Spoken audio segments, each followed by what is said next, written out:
السلام علیکم۔ سورہ کوثر بما ترجمہ اور شان نزول۔ بسم اللہ الرحمن الرحیم۔ انا اعطیناک الکوثر۔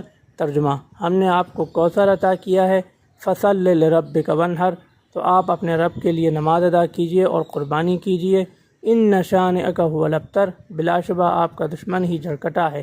شان نزول: جب حضور اکرم صلی اللہ علیہ وآلہ وسلم کے دوسرے صاحبزادے سیدنا عبداللہ رضی اللہ عنہ کا وصال ہوا تو ایک روایت میں عاص بن وائل سہمی اور دوسری روایت میں ابو لہب بن عبد المطلب، حضور اکرم صلی اللہ علیہ وآلہ وسلم کے سگے چچا نے آپ کے صاحبزادے کی وفات پر اظہار مسرت کیا اور خوش ہو کے لوگوں کو بتاتے تھے کہ حضور اکرم صلی اللہ علیہ وآلہ وسلم کی چونکہ نرینہ اولاد باقی نہیں رہی، لہذا نسل باقی نہیں رہے گی اور ذکر بھی باقی نہیں رہے گا۔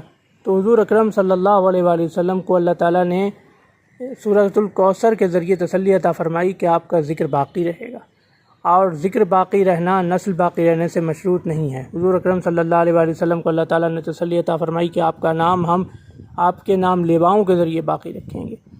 کلام شریف میں حضور اکرم صلی اللہ علیہ وآلہ وسلم کا ذکر نام سے بھی کیا گیا۔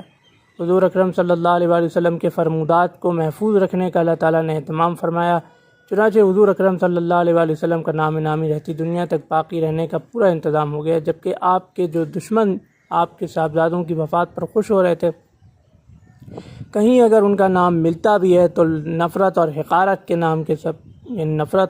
کے ساتھ ان کا نام لیا جاتا ہے۔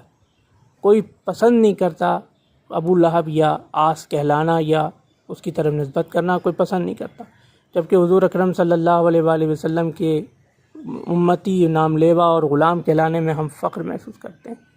اللہ حافظ۔